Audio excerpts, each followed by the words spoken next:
Outnumbered American fighter pilots battle marauding Japanese airmen to control the skies over a sweltering Pacific island called Guadalcanal. During a grueling 6-month slugfest, their combat in the sky will help decide the course of the Pacific War. Through state-of-the-art computer animation, you're in the cockpit as America's rugged F-4F Wildcats face off against lethal Japanese Zero and Oscar fighters. Experience the battle, dissect the tactics, relive the dogfights of Guadalcanal.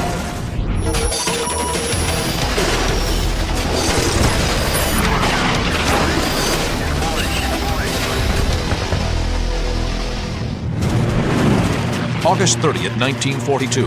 A formation of U.S. Marine Corps F-4F Wildcats and Army P-400 Airacobras patrol the skies over Guadalcanal. Their mission? Stop Japanese bombers and fighters threatening the American beachhead. Leading the flight is Marine Captain John L. Smith. The P-400s have no oxygen equipment and level off at 12,000 feet, but Smith pushes his Wildcats above the slower and more vulnerable P-400s. Smith scans the sky for enemy aircraft, but spots nothing. Then, his radio crackles to life. Captain Smith receives a frantic radio call from one of the P-400s, whose tally on some enemy fighters that are inbound, Japanese Zeros. A swarm of more than 20 Zeros threaten the Army Airacobras from the rear. The P-400s are here. The Zeros are here, attacking the P-400s from behind. Smith and the Wildcats are here, 3,000 feet above. The Zeros don't see them. I wouldn't say they use the P-400s as bait, but the P-400s normally would get in trouble, and then the Marines would come down and shoot Zeros off the tails of the 400s. The Marines dive to rescue the P-400s. Captain Smith closes fast on an unsuspecting Zero and takes aim. What they've found is if they could aim just after the canopy towards the wing route, where the wings join the fuselage of the Japanese Zero, it's right about where the fuel tanks are. If they can execute a direct hit at that point, the Japanese Zero immediately burns and oftentimes the wings fall off. Catching the Zero in a shallow left turn, he opens fire.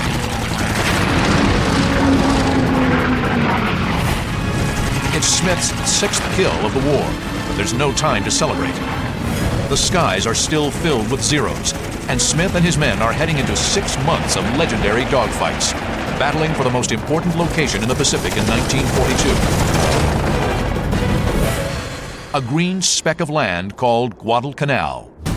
3 months earlier, Allied reconnaissance discovered that the Japanese were building an airfield on Guadalcanal, a 90-mile-long jungle island at the southern end of the Solomon Island chain.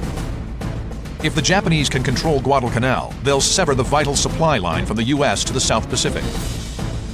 Australia and New Zealand will be open to invasion and conquest. The Allies have to act. Depending upon who controlled that airstrip, had an enormous effect on Japanese and American fortunes in that area. August 7th, 1942, America launches its first amphibious assault of World War II. Over 11,000 U.S. Marines storm ashore at Guadalcanal. The Marines quickly gain a foothold on the island. By the second day, they take the Japanese airstrip, renaming it Henderson Field. The Japanese bring in thousands of fresh troops to Guadalcanal and attack the Americans relentlessly, trying to drive them off the island. The Marines fight off attacks, while desperately trying to prepare Henderson Field for operations. Japanese tractors and equipment are commandeered to improve the small crushed coral runway. Bomb damage is repaired, and PSP, perforated steel planking, is hurriedly laid down. After 2 weeks, they finish the airstrip and fly in 19 F-4F Wildcat fighters and 12 SBD Dauntless dive bombers. It was only because of the ability of the Americans to place aircraft on Henderson Field to protect the supply ships bringing in reinforcements and supplies to the Marines on Guadalcanal that the island could be held. Because the Allied code name for Guadalcanal is Cactus, Henderson Field becomes the home of the tiny Cactus Air Force, at first consisting of just 43 pilots and ground crew. The men of Henderson Field soon discover it isn't just the enemy making their lives hell. The island was a fly-infested, dirty, stinking, blood-soaked, damned island that It was just dangerous to even walk on the beaches because there was so much unexploded ammunition around. The pilots and ground crew live in mud-floored tents. The latrine is a trench with a log seat, and the bathtub is the Lunga River, complete with crocodiles and leeches. The flyers of the Cactus Air Force are outnumbered and short on supplies. Their fighter, the F-4F Wildcat, can't match the agility of the enemy Zero.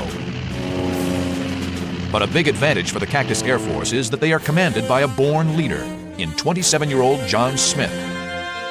Smith's an aggressive dogfighter and skilled tactician. He always preached and devised his tactics around you have to pit your strengths against the enemy's weakness. And that is as true today as it ever was since the first airplane ever flew in combat. Now, on August 30th, 1942, Captain John Smith and his men are protecting Guadalcanal from approaching bombers and fighters. In his 8 days on the island, Smith has already scored 5 kills, making him an ace. Today, he's racked up 1 more. Then he spots another Zero below, breaking from a cloud. The Zero is here. Smith is here, high above him. He plans to use the Wildcat's diving speed to try and drop behind the Japanese plane. Smith first rolls inverted, then dives. This creates positive G-force instead of negative G's. You roll on your back, pull aft on the stick, and pull positive G's so you're pushed into your seat. You can be able to pull more G's, which means you can pull your nose downhill faster. The maneuver works. Smith rolls back over, then levels out behind the Zero and fires. The Wildcat's 6 50 caliber guns deliver 200 rounds in a 4-second burst.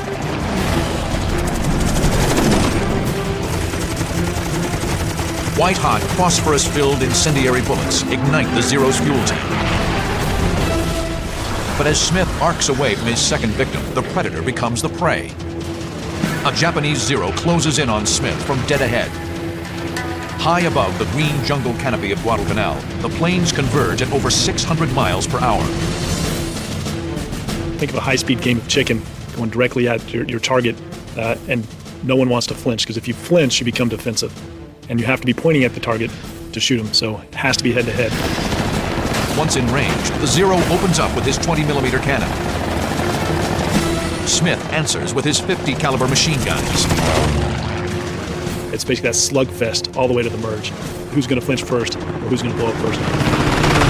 Both planes are taking hits, but Smith's Wildcat has thicker armor and he's withstanding the blows. And then the overwhelming firepower of the Navy airplane cut this guy into ribbons. He exploded. And then what Smith did is dump the nose over very hard, very abruptly, and flew underneath the debris field and escaped. The Zero has made a fatal error. He fought the Wildcat's fight.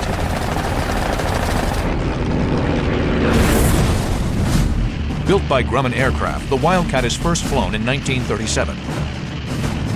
The rugged plane features cockpit armor and self-sealing fuel tanks.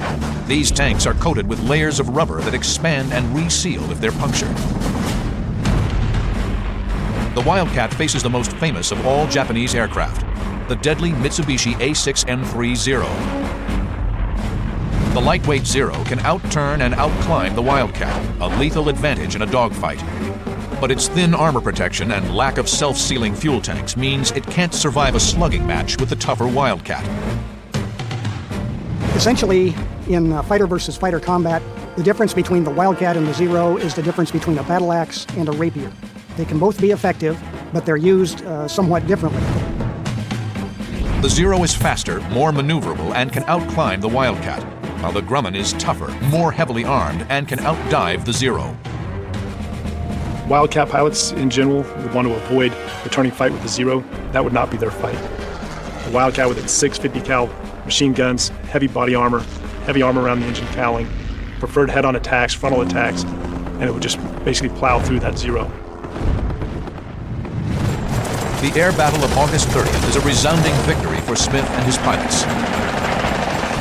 They shoot down 14 of the 22 attacking Zeros. The Japanese bombers the Zeros were protecting retreat before reaching Guadalcanal. Believing the engagement is over, Smith sets course for Henderson Field. But there are two more deadly Zeros just ahead. August 30th, 1942. 3 weeks into the battle for Guadalcanal, Japanese aircraft are on the attack. Marine fighter pilot John L. Smith has killed 3 enemy Zeros.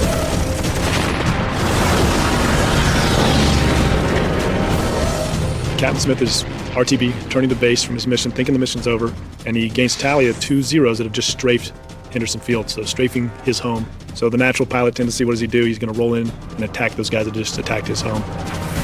Smith is outnumbered once again, but he's high above the Zeros, and they haven't spotted him yet. The Zeros are here. Smith is here, 800 feet above the enemy. He's hoping a steep diving turn will put him on the Zeros' tail before they can react.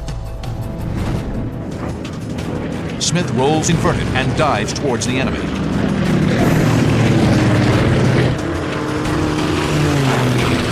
He levels out at 6 o'clock low, below and behind the trailing Zero, positioned perfectly for the kill. The Zero takes evasive action. He breaks hard left. But Smith has anticipated the move. He stays right with him, raking the enemy with his 50 cals. Cutting his speed and braking back right, the Japanese pilot hopes to make Smith overshoot. But Smith chops power and stays in trail. The Zero is directly in the sights of a Marine ace. A final burst from Smith's Wildcat seals his 4th kill of the day. It's a victory for Captain Smith and inspiration to his men. He led by example. He would be the first one to roll in on a Zero formation, and his guys would follow him to the gates of hell because of that, because they knew he was putting his tail on the line every time. Smith and the Cactus Air Force have delivered a staggering blow in what is becoming a drawn-out brawl.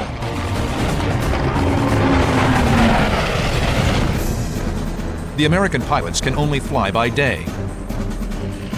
They lack the radar and navigation aids that enable night fighting. The Japanese Navy had perfected night fighting in the 1930s, using powerful optics and rangefinders. Crews were trained to work in total darkness. The Guadalcanal campaign developed into this extraordinary situation of a change of sea control every 12 hours. The Americans controlled in daylight thanks to their aircraft in Henderson Field. But every time the sun went down, the Japanese ruled the waters off Guadalcanal. After dark, the Japanese Navy controls the Slot, a wide channel that runs from Guadalcanal to the Japanese base on Rabaul. The Japanese supply ships arrive with such regularity that the Marines nickname them the Tokyo Express. By early September, a month into the campaign, the Japanese have landed over 20,000 new ground troops on Guadalcanal, deployed against 23,000 U.S. Marines and Army soldiers. The Allied forces advance slowly across the mountainous island. The Japanese launch large-scale counterattacks, supported by air and naval bombardment. They came in August, they came in September, they came in October, they came in November, and each time in increasing force and with increasing desperation, trying to inflict a decisive loss on the United States. While Japanese ground assaults can't stop the pilots at Henderson Field, constant air combat, primitive conditions, and rampant disease take their toll. They were constantly having to refurbish the airfield in order to be able to operate out of it, constantly fending off attacks. They had malaria, dry rot, jungle conditions, which wreaks havoc on aircraft and maintenance. Old hands like John L. Smith are eventually rotated out, but before he leaves Guadalcanal, Smith scores 19 kills and is awarded the Medal of Honor. Many of the new Cactus Air Force pilots are green replacements, like Marine Second Lieutenant Jefferson DeBlanc. The 21-year-old Cajun from Lockport, Louisiana, enters combat not long after his first flight in an F-4F Wildcat. I had less than 10 hours of flying time in the fighter I was going to fight with against the Japanese. January 31st, 1943, 6 months into the battle for Guadalcanal, Jeff DeBlanc will get an accelerated course in air-to-air combat. He's about to launch into one of the most famous dogfights of the campaign. DeBlanc leads a flight of 8 Wildcats, escorting 12 SBD Dauntless dive bombers. The Douglas SBD Dauntless is the Navy's frontline carrier-based dive bomber. The plan is to attack Japanese supply ships heading for Guadalcanal. The flight hopes to intercept the convoy 250 miles from Henderson Field. You want to interdict that shipping as far away from the island as possible. If the mission failed and the shipping still existed, or you weren't able to get all the shipping, you'd have an opportunity for a re-attack. Basically fly home, refuel, rearm, go back out, and try again. The jungle conditions and makeshift maintenance facilities have taken their toll on the Wildcats. 2 planes radio they're having problems and want to turn back. DeBlanc protests. I picked up the mic and said, look, we need all of the guns we can get to get up there and protect these guys, or else there's going to be a lot of casualties.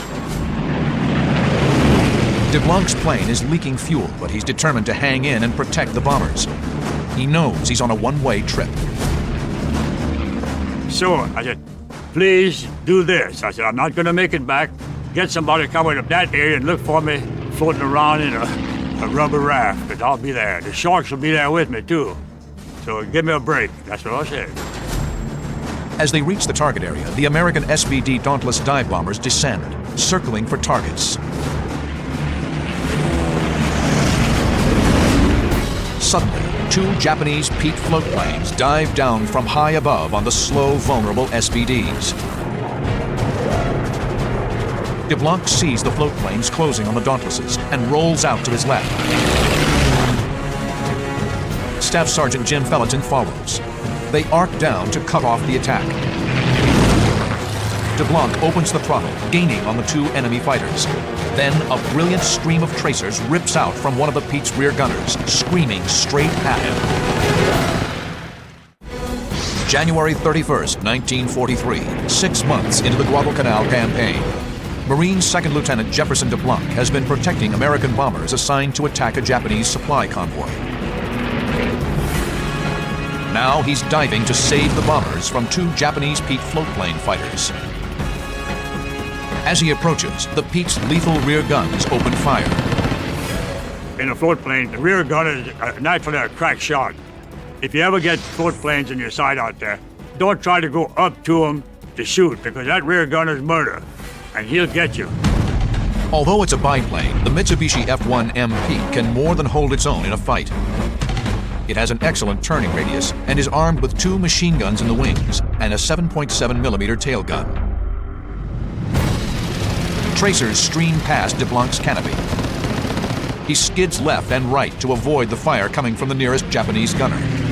He's using a lot of rudder and aileron to basically slide his airplane back and forth to try and not allow a steady bead by that tail gunner.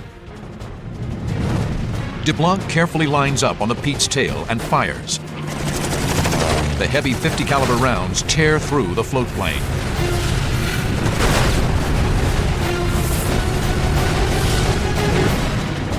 Opening up his 1,200 horsepower Wildcat engine, DeBlanc swiftly closes on the 2nd Pete.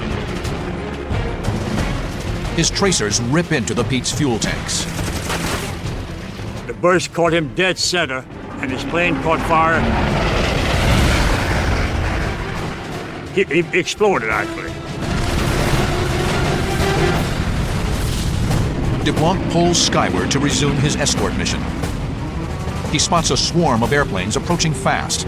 They're Japanese Oscar fighters. The Nakajima Ki-43 Oscar is a frontline fighter for the Japanese Army Air Force. The Oscar is just as fast as the Wildcat and far more maneuverable. But the Wildcat can take more punishment and carries 6 machine guns to the Oscar's 2. The Oscars bore in full throttle, bent on attacking the dive bombers. But they have target fixation and don't spot DeBlanc. The target is the prize, so become focused on that prize. You start to lose your peripheral vision and your actually situational awareness around you. DeBlanc is here.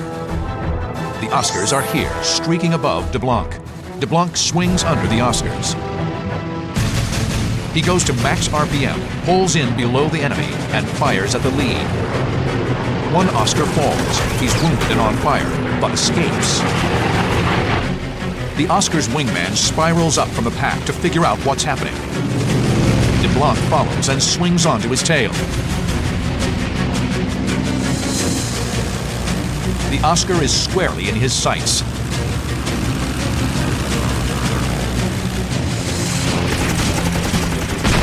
It's Jeff DeBlanc's third confirmed kill of the day.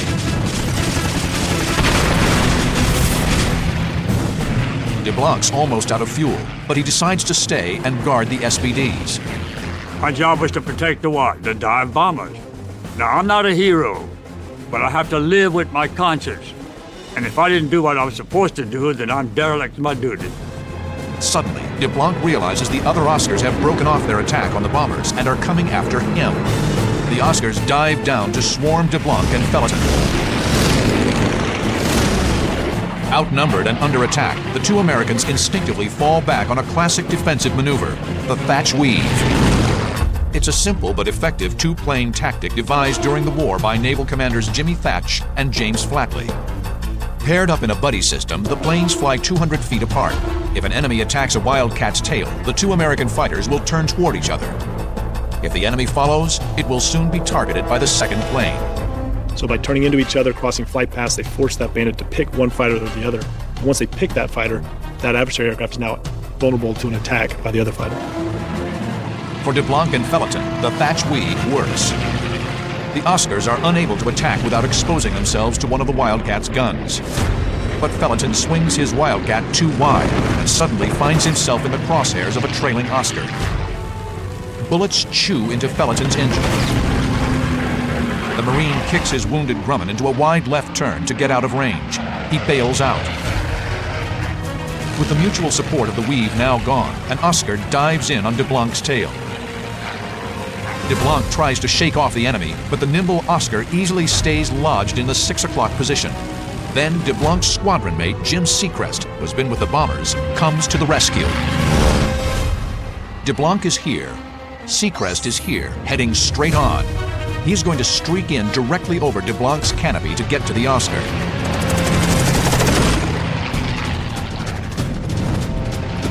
Seacrest almost takes off DeBlanc's tail, but the move works. The Oscar pulls away. When DeBlanc looks up, both Seacrest and the Oscar are gone. I said, that's enough. I'm going home, and I couldn't understand why I'm still fighting these guys, because I'm going to be a dead man. I turned back and I streaked for home full throttle. I don't care if we're using all the gas I have left. Night is falling. DeBlanc's fuel state is critical. He climbs to join the SBDs. They've delivered punishing blows to the Japanese and are heading home. But before he rejoins the bombers, he spots two more Oscars on his tail, closing fast. January 1943. The skies over Guadalcanal. Marine fighter pilot Jefferson DeBlanc is in trouble. Two agile Japanese Oscar fighters are tearing in from 3 o'clock high. Even though he's low on fuel, DeBlanc knows he must challenge the Oscars and draw them away from the American bombers. DeBlanc pulls a long right climbing turn into the enemy and calls on the best tactic for his Wildcat. He attacks head on. I'm the one that's climbing, and these guys are the one coming down but very shallow. When they saw me, they steepened the dive. And when they steepened the dive, I cut loose. And he blew up. I caught the pipes that's at it. The whole thing blew up.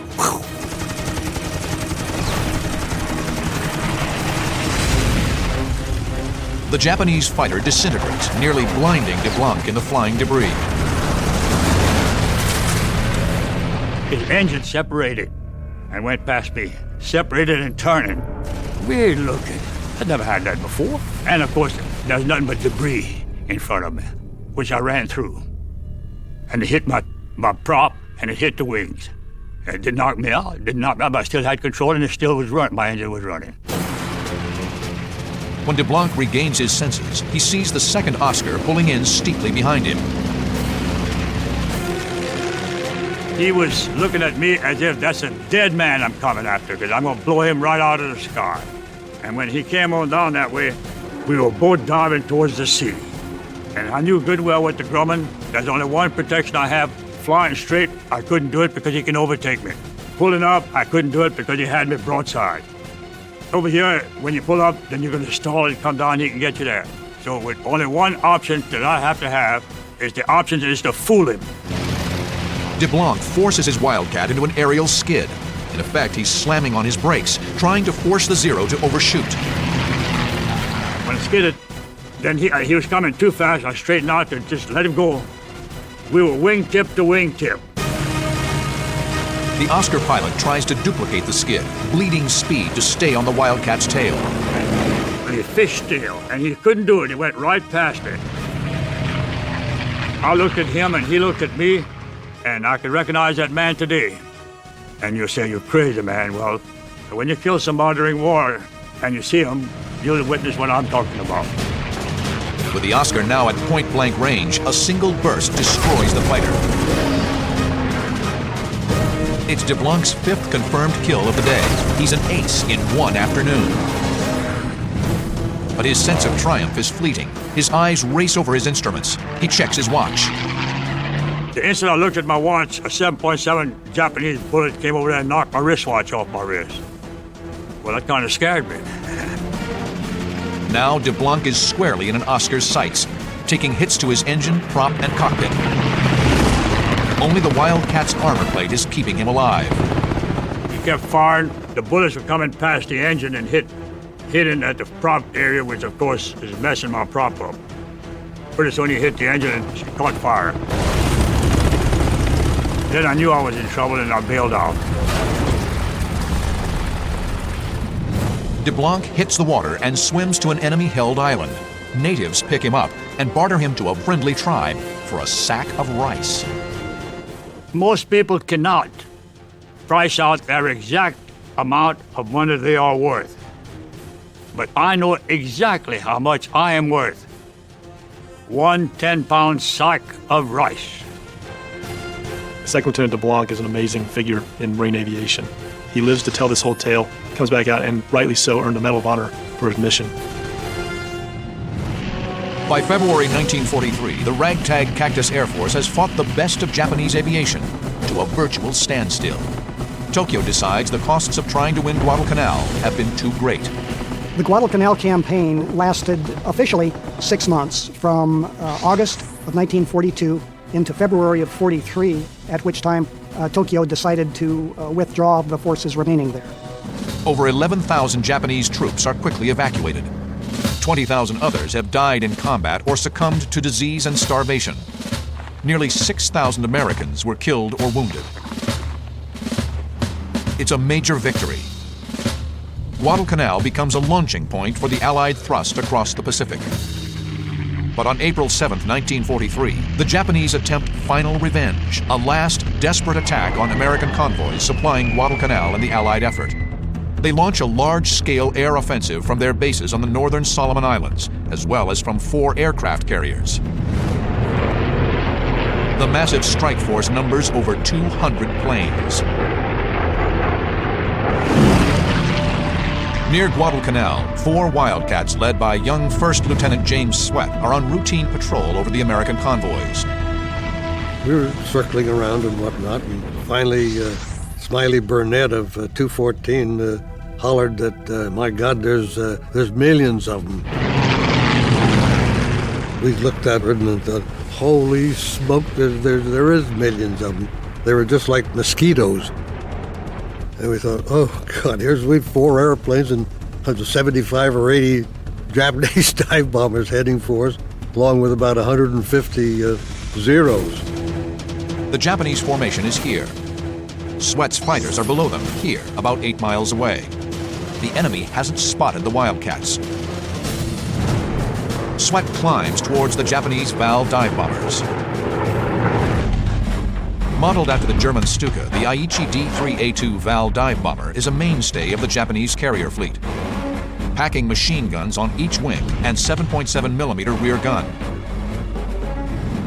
The dive bomber's tactic is dive steeply from 15,000 feet, accelerate to 300 miles per hour, release their bombs at smokestack level, and head for home.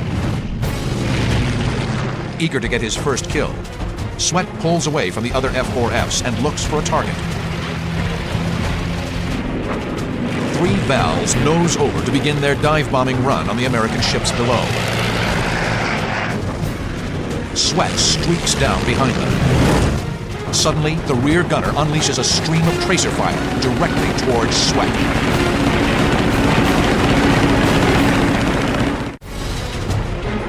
April 7th, 1943. Japan has launched a last-ditch effort to avenge its humiliation at Guadalcanal. Marine Lieutenant James Sweat pursues 3 Japanese Val dive bombers attacking an Allied shipping convoy.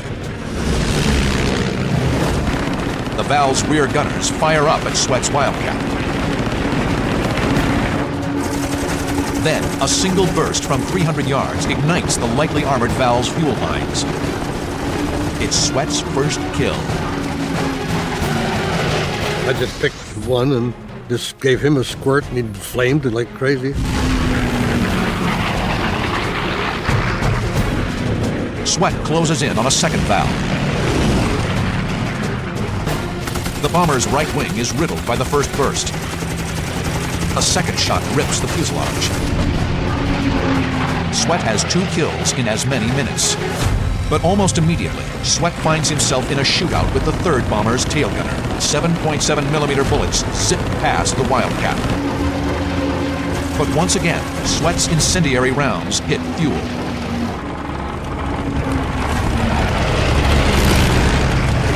Then, a violent explosion off his left wing. It's friendly fire. Anti-aircraft flak has blown a hole in his Wildcat. Sweat yanks his fighter out of the dive. I was number 1, scared. Number 2, frightened. Number 3, ready to bail out of that darn thing. And you couldn't believe how nervous I was. Sweat keeps climbing, ready to call it a day, but he spots a line of Vals immediately in front of him. They've dropped their bombs and are hightailing for home. In spite of his battle damage, Sweat closes on the Vals from behind. He lines one up and fires. It's kill number 4. I was down below them, and so that the rear gunner couldn't shoot me. And when I fired my guns, I just stick the nose up a little bit and give a quick blast. And it was fantastic how they burned. The uncompromising discipline of the Japanese naval aviators dictates that they stay in formation and not take evasive action. Each one of them went down in turn as I was chasing them like this and shooting. And it only took 2 or 3 rounds per gun. And boy, it just ripped them up something awful. And they'd flame just like that. A 5th victim drifts into the Wildcat's gun sights. The rear gunner leaps for his life moments before his plane plummets toward the ocean. On his first combat mission, the Marine rookie has become an ace in less than 15 minutes. Incredibly, the surviving Vals hold formation. Stunned at his luck, Sweat pilots his Wildcat onto the tail of a 6th Val, downing it with a brief burst. Like a lion hunting panicked prey, Sweat continues within the pack of Vals, lining up yet another victim. A smoking death roll marks his 7th kill. No longer scared, the Marine is starting to feel invincible. Talk about overconfidence, that was me. As he sizes up an 8th victim, Sweat throws caution overboard. I was aimed right straight for the rear gunner, and I flew right into that damn gun. He just blasted my windshield and me and everything else. Sweat is cut from the shattered glass, but fires a final burst and kills the Val's gunner at close range. I can still see his eyes right now, the terror in his eyes while he was shooting at me. And when I fired back, he fell down into the cockpit. Shocking. But with no ammo in his crippled aircraft, Sweat knows the next kill is likely to be him.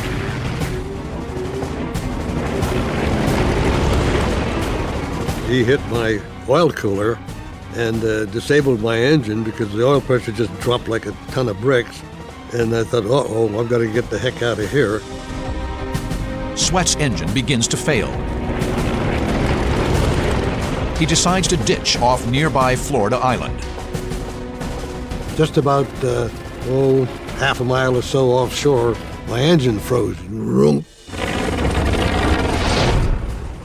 the prop stuck up like a middle finger. And so I made let my flaps come down, and only one side worked. This flight didn't work at all for some stupid reason, probably the hole in my ring. Sweat makes an emergency landing. But upon impact with the water, his head strikes the control panel, breaking his nose. Worse, he's trapped in his sinking plane. I made a water landing and went down about 25 or 30 feet with the airplane.